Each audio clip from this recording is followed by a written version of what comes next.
Hello, everybody. Good evening, and a very warm welcome to Lyceum Evening, coming to you from the Paul Christian Spiritualist Church down here on the south coast of the UK. Apologies, we were to have the wonderful and lovely Reverend Ron Cox with us tonight from Florida.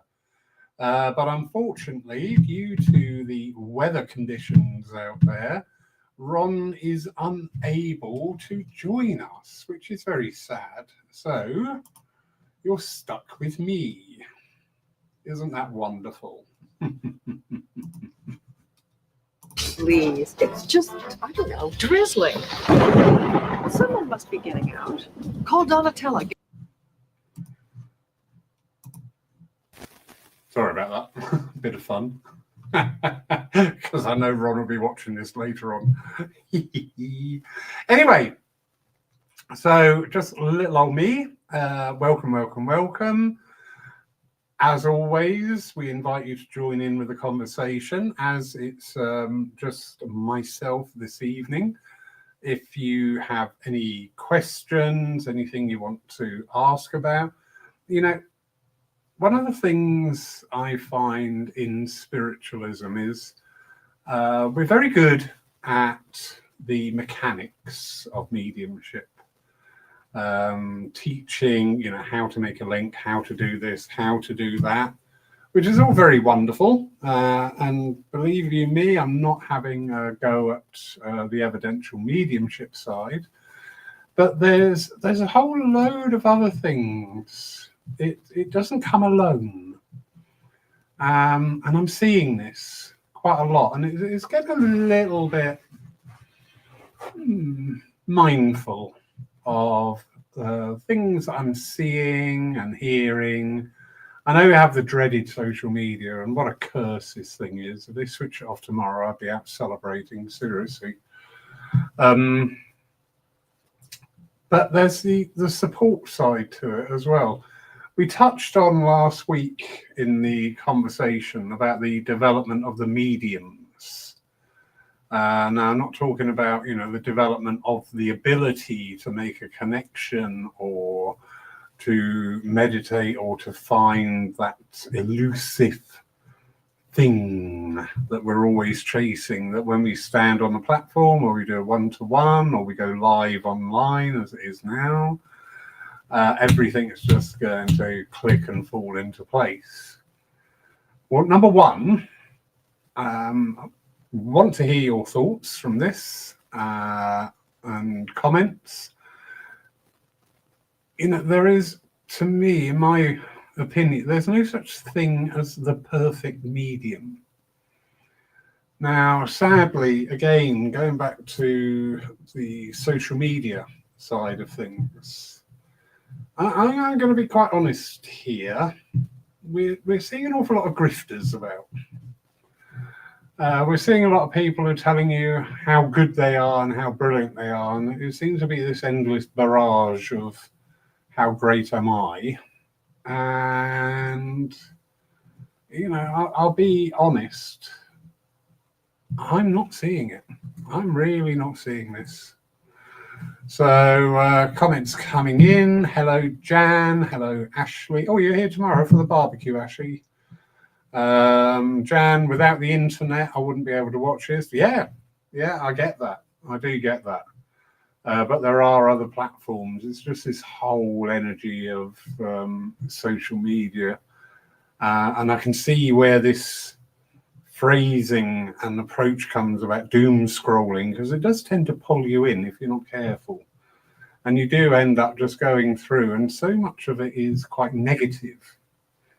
Now, again, working spiritualism, we're talking about the energy all the time.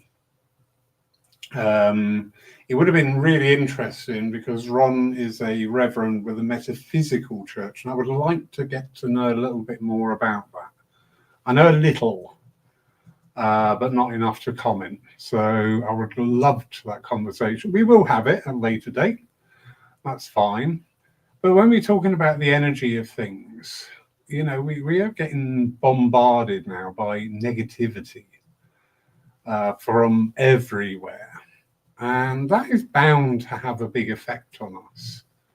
So another, topic there, or point of order, is how do you actively work to release that negativity? I know there's various ways of mindfulness and things like that. But actually, just talk about your own experiences. Have you been there? Are you there with this negative side? Can you not see the light at the end of the tunnel at this time? And that's quite a pertinent thing, I think, in this world, because there's an awful lot of confusion, doubt, fear, anger going about with people, but people holding on to it. They're really not talking about it and really not expressing their feelings too much. So, Anne, hello, Anne. Find the best mediums are the ones with most humility. Very good point. Very good point. The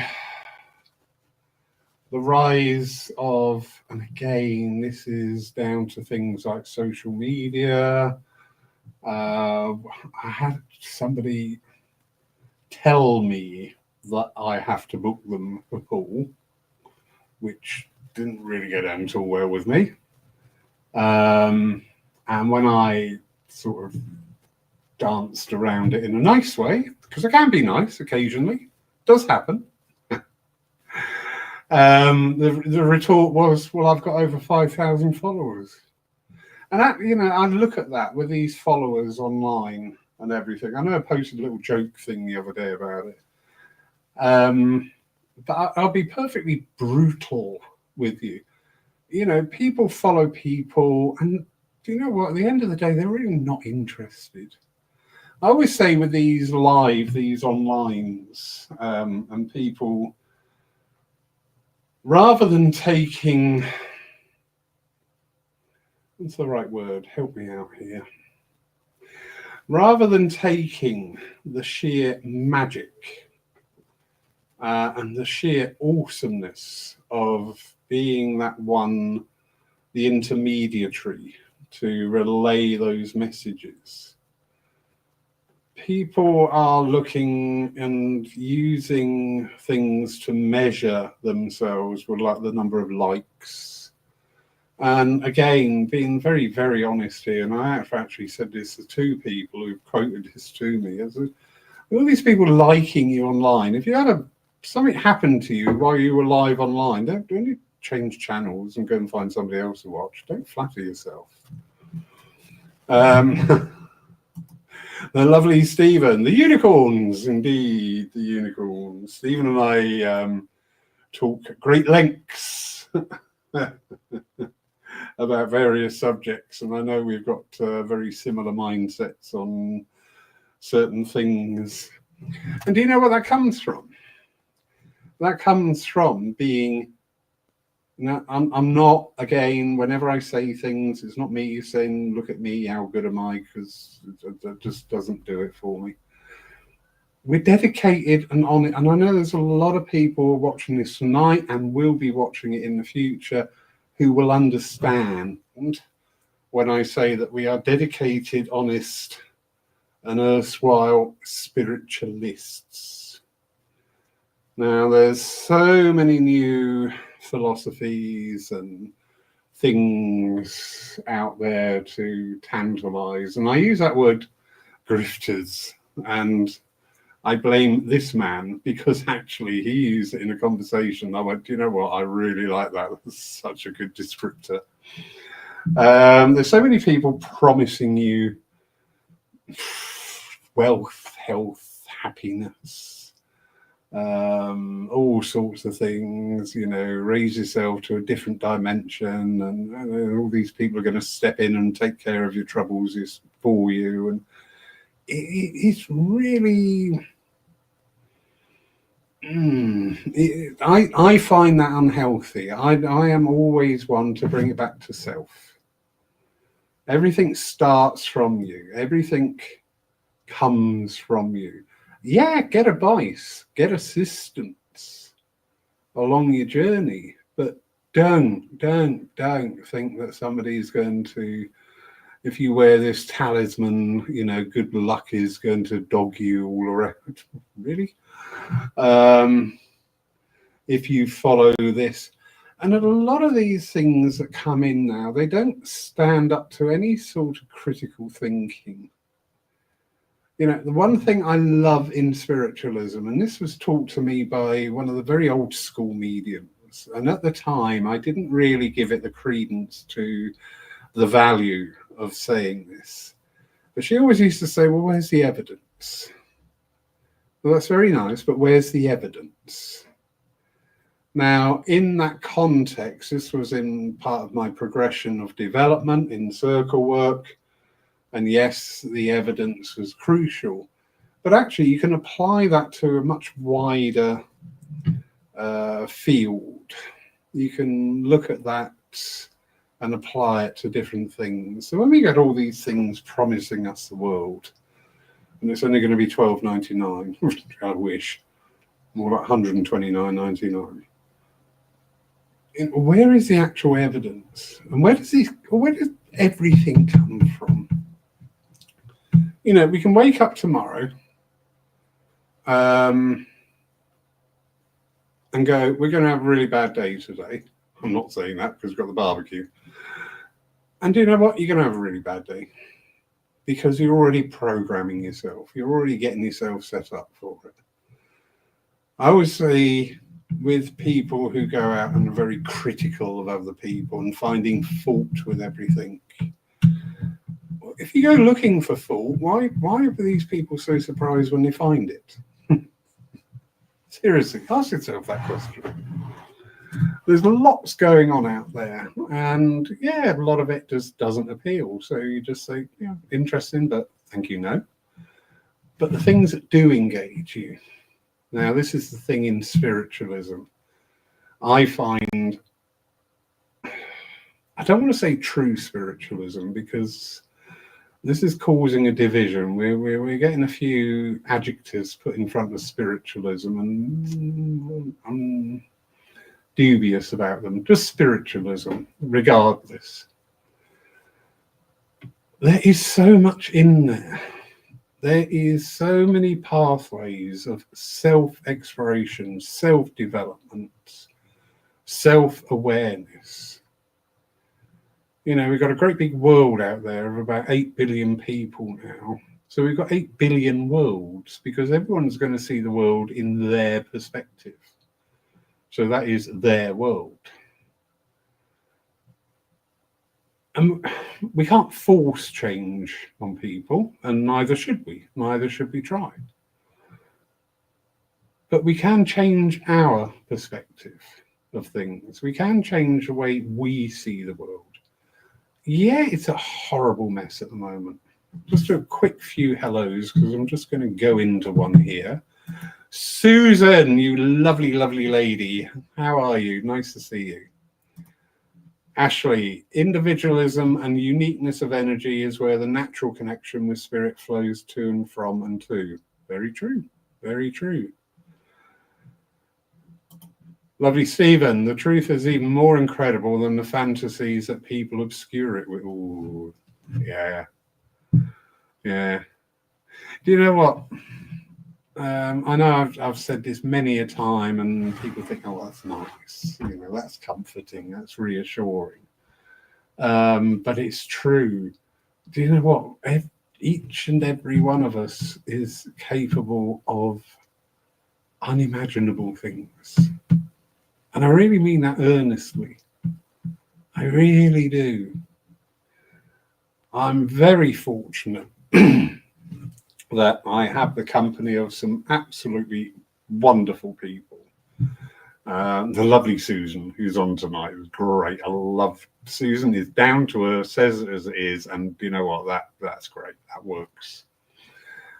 Stephen, great mind, absolutely brilliant at taking things apart and presenting it in a way that's more digestible to us mere mortals. But the one thing that comes through, I mean, if we just look at the very, very basic tenet of spiritualism with the evidential mediumship, why have we lost that amazement? You know, I'm taking a funeral this week for a wonderful friend whose mother has passed.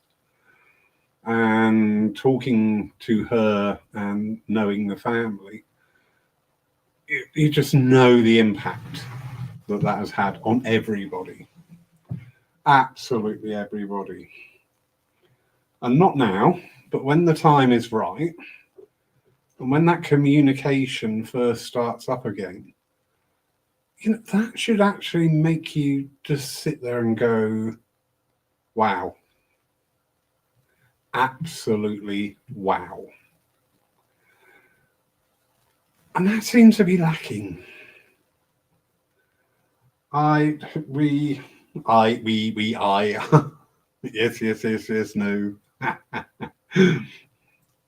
We have a very active, very wonderful congregation here at Paul. And in my capacity as a working medium, I go to other churches and centres, and I see differences of approach, which is fine, because it should be an individual and unique. I believe very much the strength of a church or a centre is primarily community. Not only the community within the church, but being part of the community of where they are. I know a few churches up north who run very active, very busy food banks because they are located in fairly deprived areas. So they're really engaging, you know, they're the need of the community on the doorstep. That's quite important, on the doorstep. Yes, we have all these appeals for money to go here, there, wherever. Some of them I've grown up with, and I'm sure many of you are the same. You know, you just think, hang on, this advert was running when I was 10, and that's years ago now. So why hasn't this changed? But locally, we can affect a change. We may not be able to wave the magic wand and cure the conditions that create the need, but we can certainly be part of that community and say, I've got your back.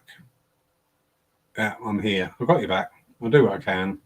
If I can do it, I'll say yes. If I can't do it, I'll be honest and say no. You know, what more can you ask for?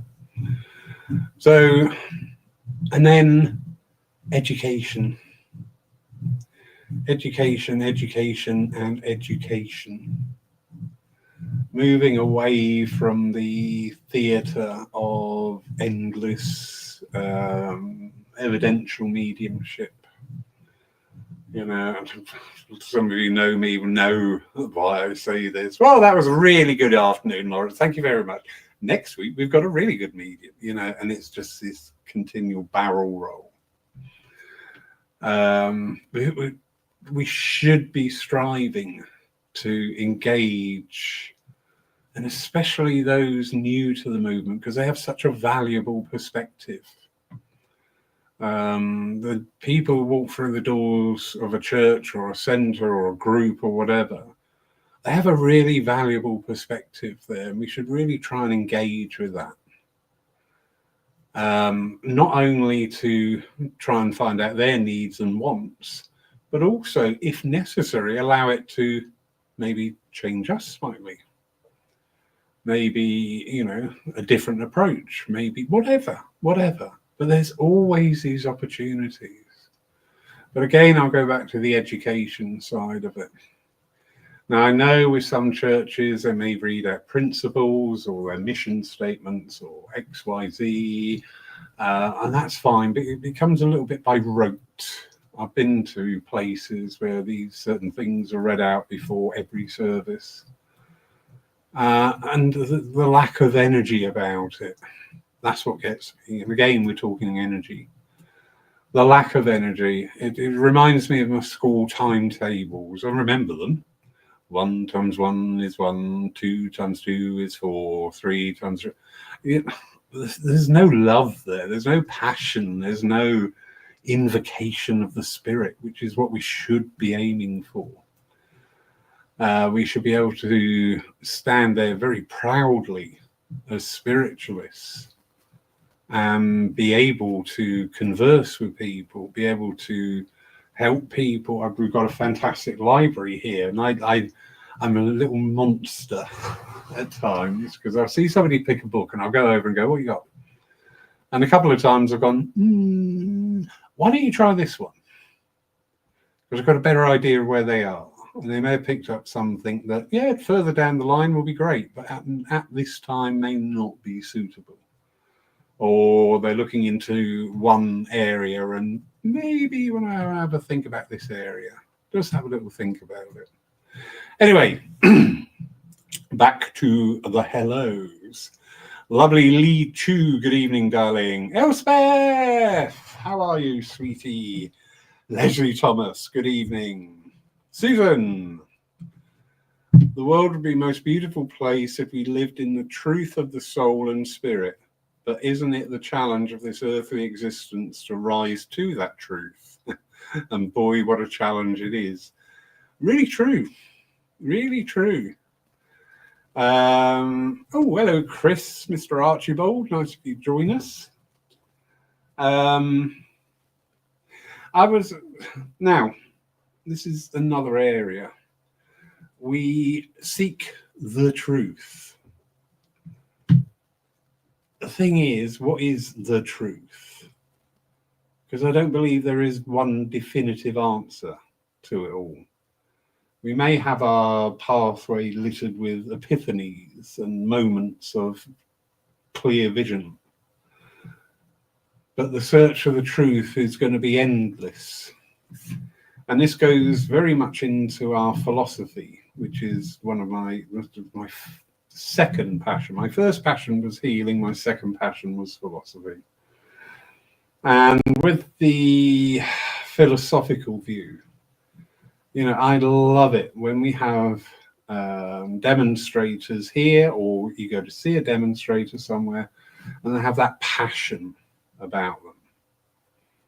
You know, we do see the people are all different levels of development, and that's fine. I get that. And for a lot of people, standing up and sharing your passion in front of a crowd of people is very difficult. It takes time and practice to get into that mode of working. But I do find with the philosophy, I love the differences in it. And I'm not scared of that. And I've shared this before. When I first started out, one of my teachers said, you've got to develop your philosophy side. So I was picking up books and devouring them and going, well, that's rubbish. No, don't like that. Absolutely. Oh, God, what are they talking about?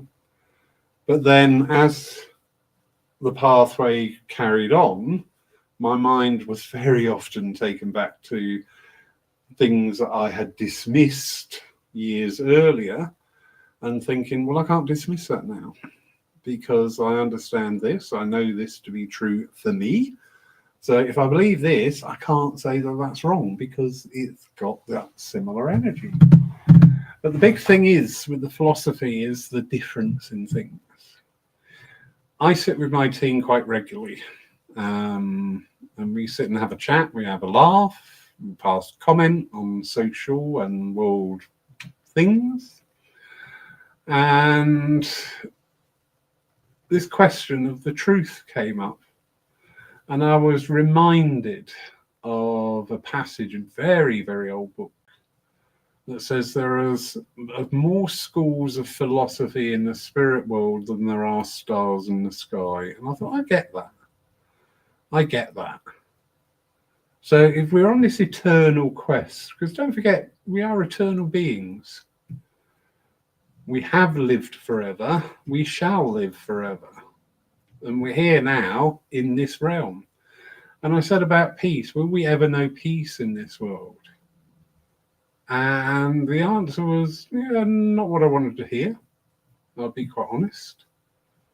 But it is part of the development.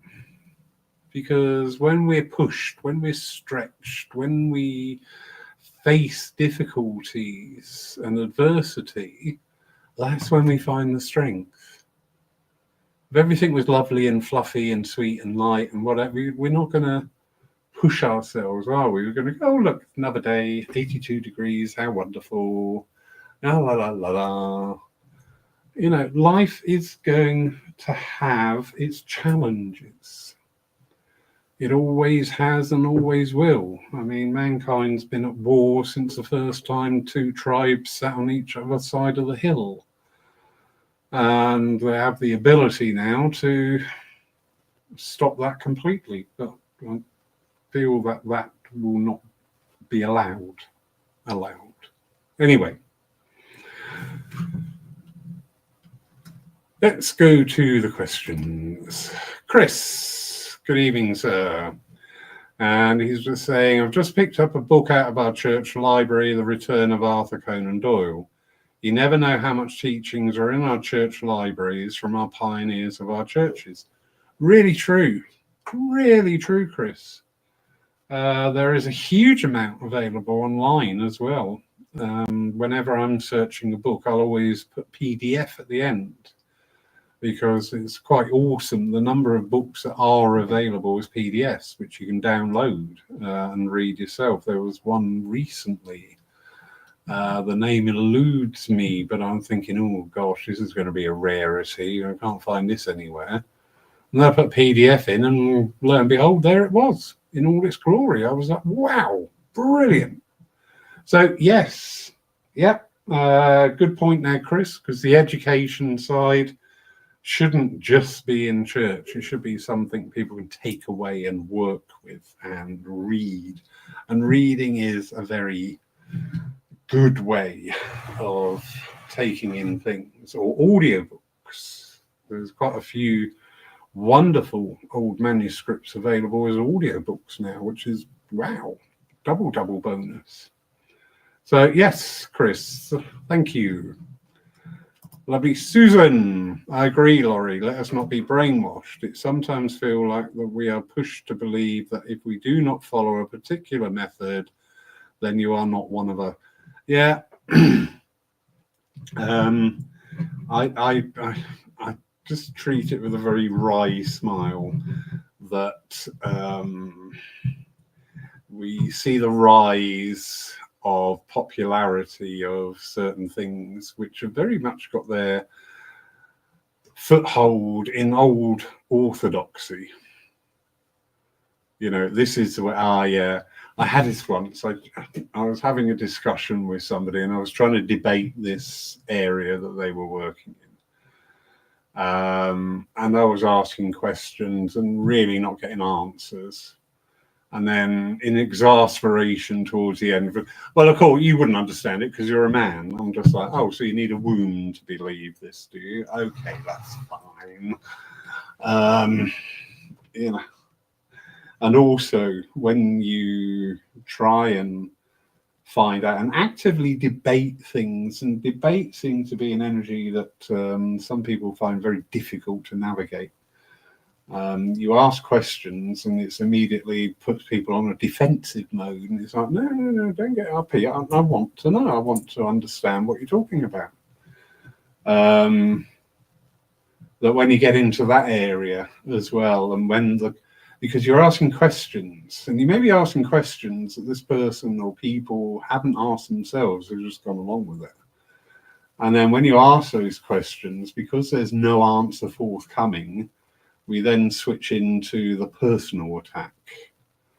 And the minute that comes in, that's it. I'm just like, yeah, okay, that's fine. I'm out of here. Thank you very much. And Susan goes on to say, I spoke with a lady yesterday who has quite diverse beliefs from me, but she is most wonderful and powerful worker for goodness in the spirit world. This is really true. That is a really good point, Susan. I think sometimes as spiritualists, we and I'll put myself in the we here, We want to make everybody else a spiritualist. And that's probably not the right approach.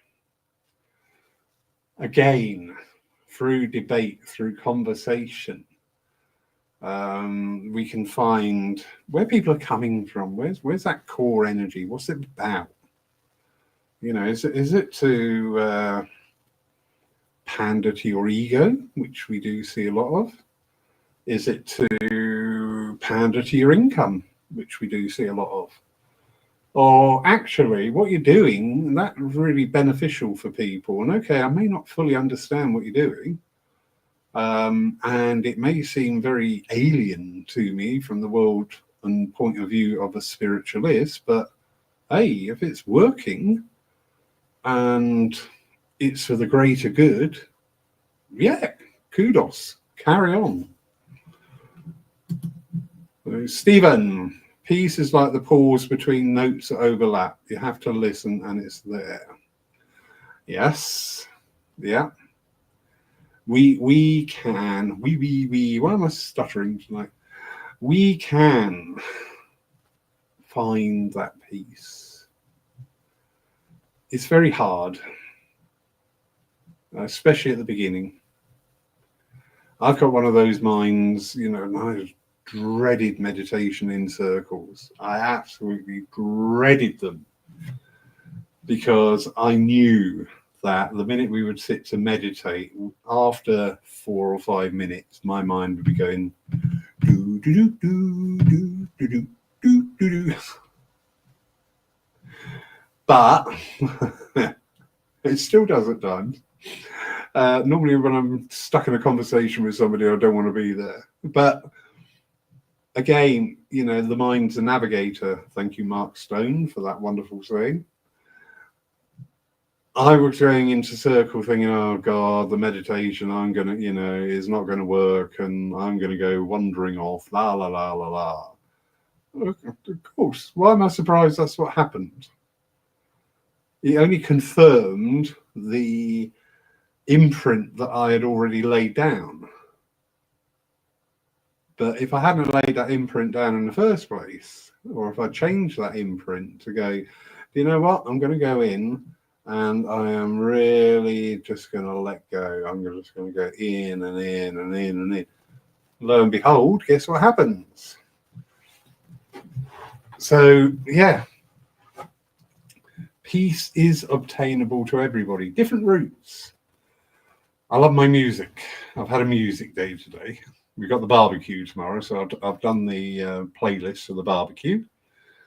Very disappointing that all my favourites, I'm thinking, oh God, yeah, I remember this and I remember that, and they're just working out that they're like 45 years old, and I'm thinking, oh, suddenly I feel very old. But music, meditation, gongs, oh, you know, there's so many different routes. There are so many different routes. I get a little bit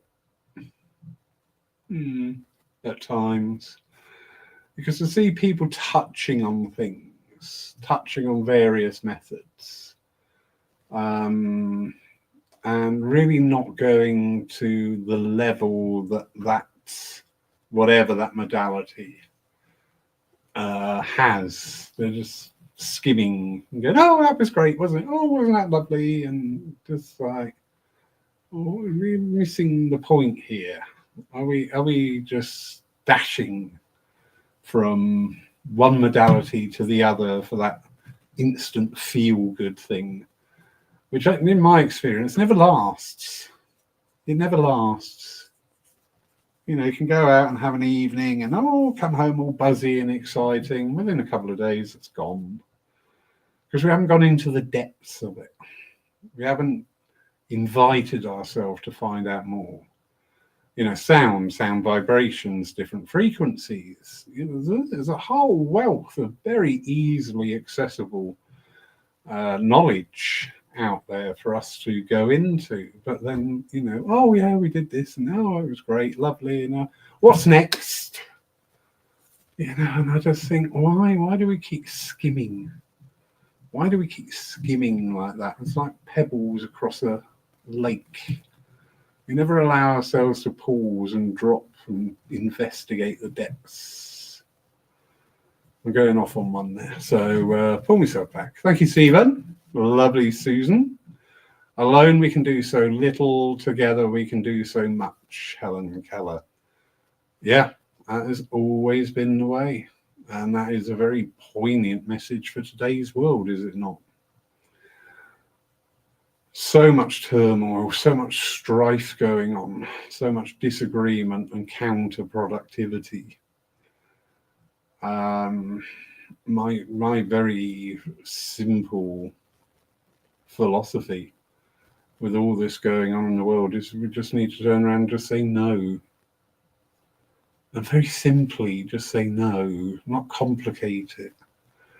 I don't know if people noticed when I had a gentleman walk into the church one day when I was in the office. Number one, he referred to the church several occasions of this place. And I was going, oh, the church. Yes, it's not a place, it's not a fish, it's a... and it just became very apparent he was just out for a row, quite frankly. He just wanted a row, and when I put something counter across, then we would home in on that and then try and take that apart. No matter what I said, he would try and home in on it. And at the end, I had to be quite brutal and honest, and I don't think he'll be coming back. Because unfortunately there are times when people aren't prepared to listen, go away, and when you are prepared to listen, please come back and we'll have a conversation. But until that time, then don't waste my time. And that's not arrogant. It's a very simple self-defense mode, because you can spend eternity running around after other people while they're dangling the carrot of different arguments or points of view in front of you, and they don't want to listen, and that's fine. That's absolutely fine. Carry on. That's your path. Have fun. Anyway, where are we up to? Binky Boo Bosh. I love saying that name. Good evening. We need to clarify what the philosophy of spiritualism, being that spiritualism is a religion, surely it needs to be more closely linked with the scriptures. What a good question. We need to understand a little bit of the history here. Now, spiritualism became a religion very much at the hands and the direction from the Spiritualist National Union of the time. And to be recognized as a religion, you have got to have what we would call today's business, or a mission statement or something. You've got to have the goal. You've got to have put into words what you're about. Now, this is one of the big reasons why the principles came in, because they stood up and filled that need. What is your spiritualism? You can imagine it, can't you, at the talks about this. What is your spiritualism is about? Well, here are our principles. This is what we adhere to. This is what we believe, and this is what we practice. And then you reel off the 7 principles. So the religion of spiritualism, and even in, I mean, we have it as part of being a charity. We have had to do exactly the same. What are we about? What do we believe? What are we? Who are we? What are you doing? You, spiritualists, tell me, who are you? What are you doing? We have the 7 principles, plus the inclusion of the 8th one of the leadership and fellowship of Jesus Christ, being a Christian-based church. So, really good question. I love it. The religion of spiritualism is, when you go into it, the core tenet, because it filled the hole, because it answered the questions, because there was another principle which had to be dropped. I can't remember it exactly verbatim, but I'm sure somebody out there will, and is furiously typing it in for me. But it allowed you to have freedom of choice in interpretation of the 7 principles. Well, legally, they went, we can't do that because you've just undermined what you're about. Because you said we believe this, but the last thing says, well, you don't have to actually believe it. So it's sort of undone. So that's why that was removed. That's why that was taken out. Some people think it's bit of a political thing. It's not. It's a legal thing. All right. It's an absolutely wonderful thing to have. I'm sure it's freedom of interpretation. I'm pretty sure that's what it said. Freedom of interpretation of the principles of spiritualism. So legally, that actually undermined everything that had been put forward up until liberty of there we go. See, I knew somebody out there would know it. Thank you, Stephen. So there was another principle, and it was about liberty of interpretation of all the principles. Now, obviously, when it's being set up as a religion, now another good question coming from that Binky Boo Bosh is, why would we want to be a religion? Well, the fact that you're a recognized religion does open up quite a lot of doors. Number one, you can have a church. You can't have a church if you're not a religion, a recognized religion. You can have a centre, but you can't have a church. And once you're ensconced in the nation's energetic field as one of the religions within that country, you're there. You are suddenly there. And as we've seen, we have inclusion as spiritualists in some quite very important events. People representing spiritualism at very solemn and very national events because we are a religion. If we did not have that, we would not be invited to these events. We would not be able to have a church and all that entails. We would just become more of a fringe group. Now, some people say one of the worst things that happened to spiritualism was it became a religion. In some aspects, there are issues. But again, I want to bring in is Leslie. See, look, they're all on the ball out there. Was it open to one's own interpretation? Yes, it was. What's the interpretation of religion? Now that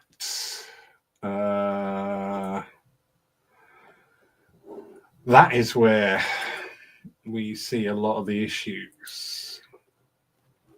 What is a religion? What does it mean to people as well?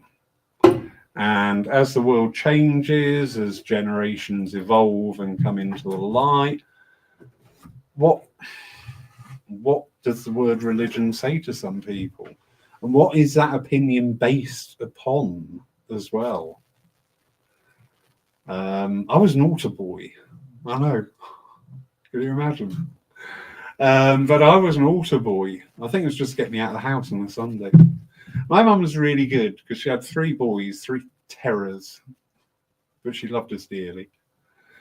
And we all went through the same process. When we were 13, we were kicked out and said, go to a church. Don't care what one, but go to a church. And the end of our road was a big C of E church. So, being lazy, we'll go to that one. It's there. But that was great. That was great. And I'm ever thankful for that. Because we were just go to a church. Go and find out for yourself. You weren't indoctrinated. Now, people are very quick to knock religion, and especially with what's going on. Especially with what's going on.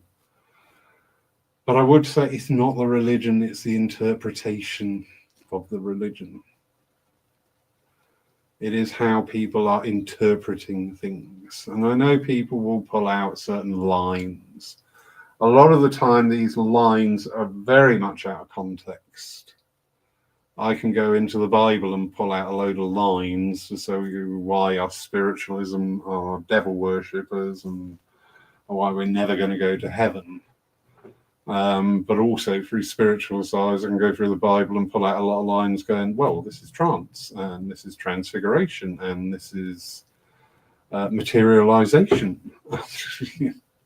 And I dare say, too, with the pagan religions, I do have a soft spot for shamanism.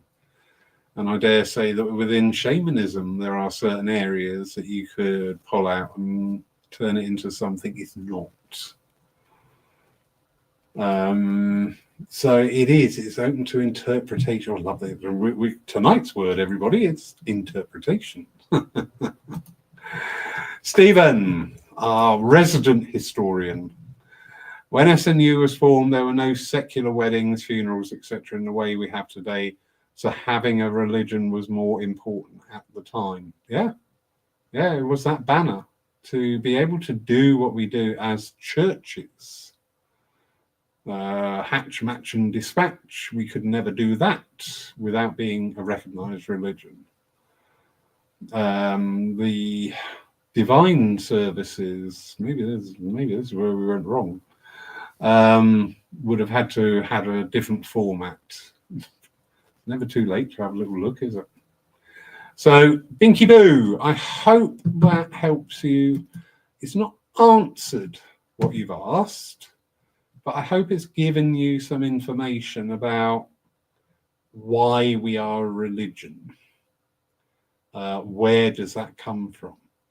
And you say there, surely it needs to be more closely linked with the scriptures. Again, this is now 1876, I want to say, where spiritualism was really finding its feet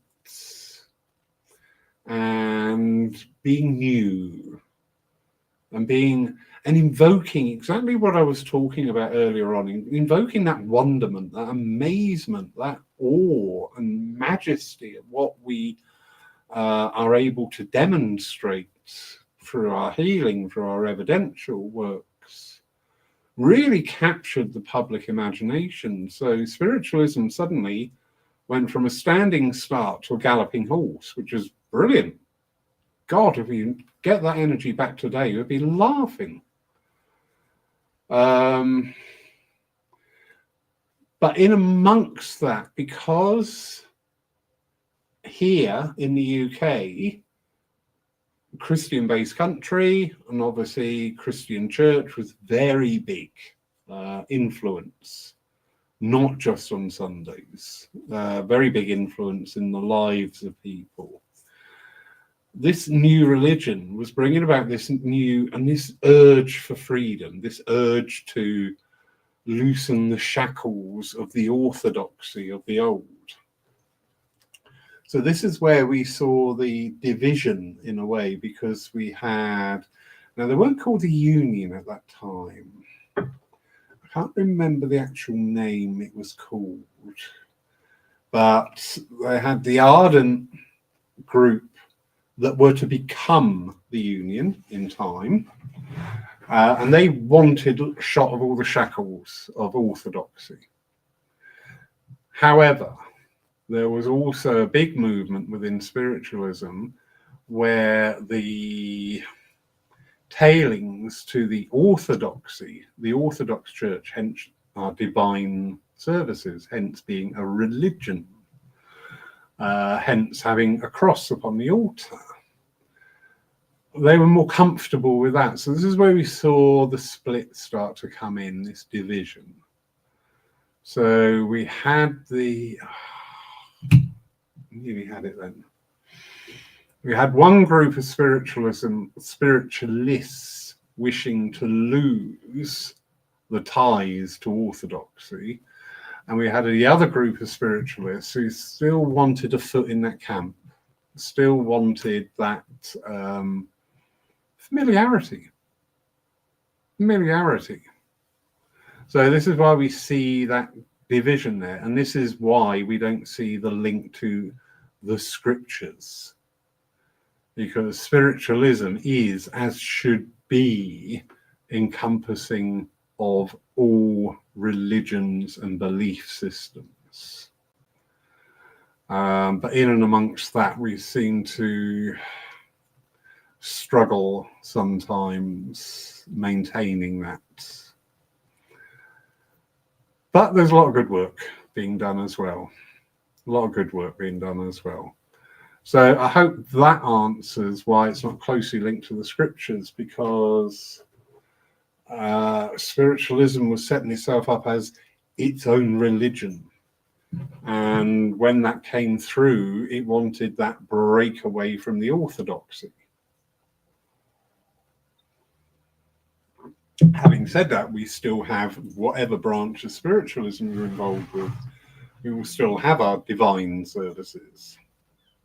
We will still have our ministerships or seerships or whatever involved. So there's always going to be that interwoven energy there, even though that division came in, as I said, I'm sure it was about 1876, where this newness wanted to really branch out and set itself up. Gosh, isn't it annoying when you're trying to think of a name and it's just not there? But anyway, doesn't matter. So, Binky Boo, I hope that helps to bring some understanding there. All right.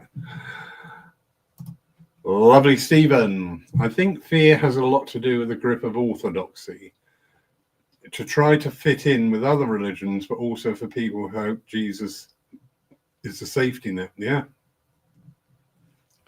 I would say one of the biggest issues we face as human beings is we do tend to spend a lot of time looking for someone to save us or someone to blame. Now, I always say, do you know what? That person is one and the same, and it's the same face that looks at you out of the mirror. That's my understanding of that. But we do, don't we? My dad was in the war, and he used to speak of this very openly about foxhole conversions. You take it, you've got men taken from their family, from their work, from everything that's familiar, and so men and boys, yeah, and suddenly put into the most horrific conditions, unimaginable, absolutely unimaginable. And of course, when things are really bad, the first thing they're doing, they're all praying to God. They may not have ever been to a church. They may poo-poo religion. But yeah, come that time, somebody save me. Somebody save me. And again, this can be a little bit counterproductive. I'm not knocking people who find their religion a great comfort. Brilliant. Absolutely brilliant. As long as your religion is talking peace and harmony and help and community, that's wonderful. We've had a few disruptions here by a certain person who, according to their religion, that we're a bunch of devil worshippers and we need to get down on our knees now and pray for forgiveness. My latest, I just started ignoring this person because I thought you're only doing it to get a response, or no response, let's starve you. But I was out today and suddenly reared up again out of the blue. And my response was, what is your religion doing about the thousands of children that are dying every day in another country? Why are you not concerned with them? Why are you concerned with coming up here and being I actually said a dick, It's a technical term. You can feel free to use that one. You know, I always say to people, you know, whatever your religion, whatever you believe, I don't care what you believe in. And that's not nasty or arrogant or rude. You know, if you believe the world's run by a giant tree frog, great. Absolutely great, because you're believing in something. But belief in something should empower you to aspire to that greatness, not make you subservient, not make you a puppet. Yeah. Each and every religion should be promoting that each and every member, each and every follower, adherent, whatever the term and the classification is amazing. Because if you believe that you're made in the image of this great being, then why aren't you great? You know, oh no, you can't be great. I can be great because I've got a pointy hat, so I'm greater than you, but I'm not as great as that one. But I am great. And again, we're going back to power, authority, position, money, all these things, all the lower energies that we face. And we're all going to face it from time to time, every day in our life. It's how we navigate it. That's how we develop ourselves, how we navigate these things. You know, do we walk away from my conversation with this person today? I didn't walk away. I didn't regret what I said, because I was very calm and very straightforward about it, because I had my full belief in, you know what, with everything going on in the world, fighting amongst ourselves, it's really not the way. It really isn't the way. If we all turn around and just went, nope, you're not doing this, no, things would change. But we're busy fighting amongst ourselves, aren't we? Diversions. Susan, it is my belief that spirit world do not work for a worksheet or theory books. We are each unique and individual, granted with free will and personal choice. The bottom line is live with kindness and love. Yeah, really true. Really true. Again, I touched on this the other week. Something shifted, and I began to have like an awareness of communication with spirit, but with the absence of emotion. Now, some people find that actually quite repulsive and repugnant. And I don't mean a loved one. I don't mean my mother coming through and being totally devoid of emotion. I don't mean it in that extent. But I mean, just when you're in that communion with the other world. And I did ask my team, what is this? Because I find it very uncomfortable. Why is, what's going on? And there was quite the conversation about it. But the long and the short of it was, you know, we are very emotional beings here on Earth. We react to things emotionally all the time. The emotions govern our logic and our sense, which makes us loving and wonderful beings, doesn't it? But does it also hinder us at times? You know, how do these people who can go into the most awful time and situation of helping others, how could they survive in that if everything was felt on a very emotional level? You know, sometimes the emotions maybe need to push into the background to allow us to cope with and deal with a time, a moment, an issue. Maybe those emotions come back at a later time for us to process. I don't know.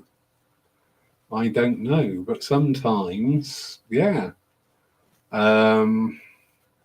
talk about the spirit world, and we try and humanize it, don't we? You know, we've got this image, and it's actually in some books they talk about the spirit world, describe it. I don't think you can describe it, because however we describe it is going to be what we find. And then sooner or later, that's going to fall away. I think it's going to be much different to what we can imagine. But to begin with, if your idea of heaven is a little rose-coloured cottage, do you know what? It's probably what you're going to find. In time, you may realise you don't need that rose-coloured cottage. You don't need that bed to sleep on because of whatever, you know. But yeah, emotions, they push us. And sometimes, you know, as I say, people going into very traumatic times of people's lives, to be able to deal with that, if everything was on a very deeply emotional level, people couldn't do it after a while. They really couldn't do it. So, it's thought. Going all over the place tonight. Susan, you can choose what your foundation is and what assists you in finding your path. Scriptures, Bible, Quran are full of choice. Very true. Yeah, very true. All these things are here for guidance. And that's something I think sometimes we tend to neglect. Like the 8th principle, open to interpretation. If we applied that to a lot of the orthodoxies, no matter what caste, sect, wherever they come from, if you applied that one principle, open to interpretation, liberty of interpretation, then maybe that might change things, because people just put things down, don't they, very black and white. Oh no, that's very bad. Why? Or it's very, very bad. No.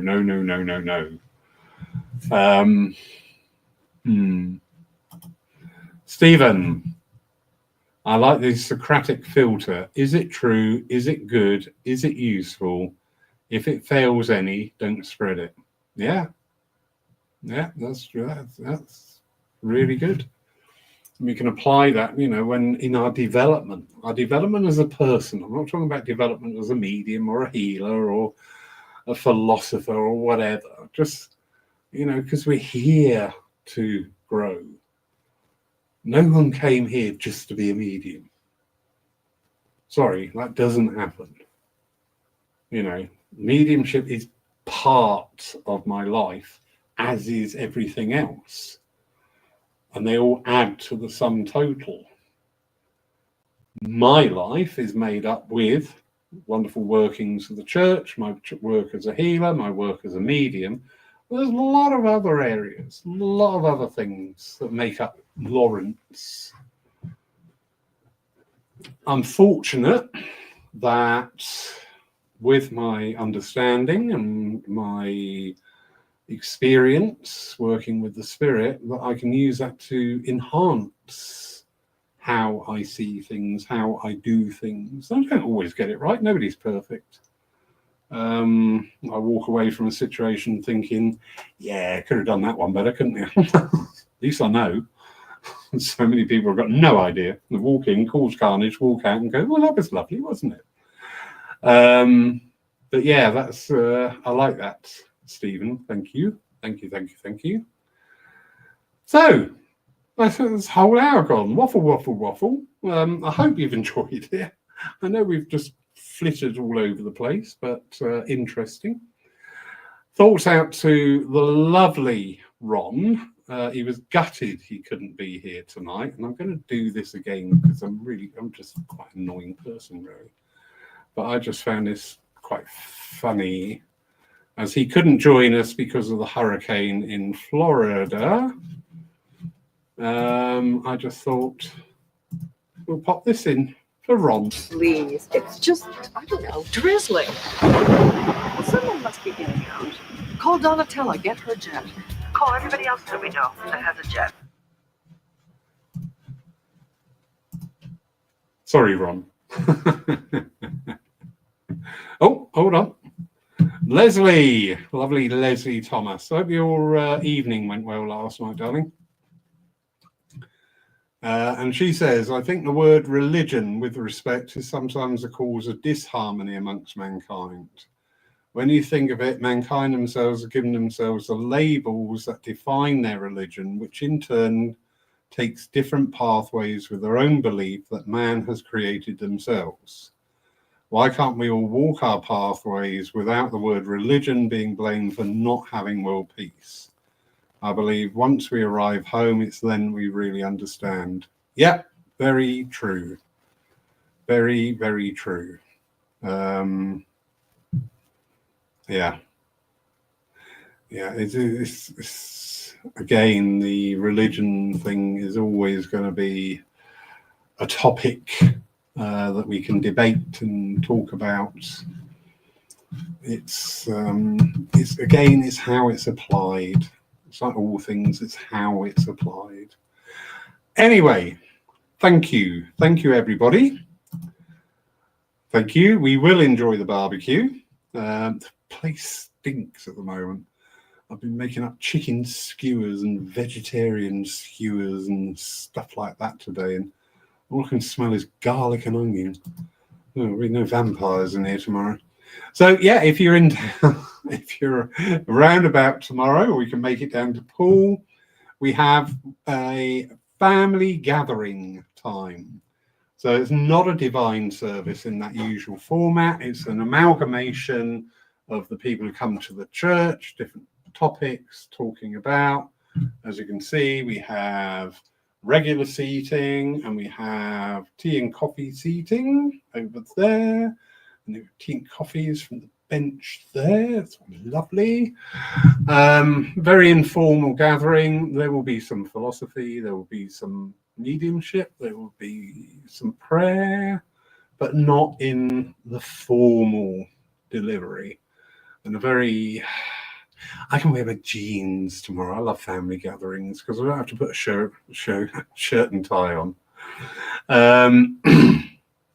And that's followed at 1 o'clock by the barbecue. So come on down, grab yourself a burger. Anyway, thank you. Next week we're going to try, but we will succeed. We're going to Ohio next week. And we'll be talking with the Reverend Brian Peters from Ohio, first time with us. So we're looking forward to that next Saturday. In the meantime, everybody have a wonderful, wonderful evening wherever you are. Thank you for the lovely comments, Jan Wallace.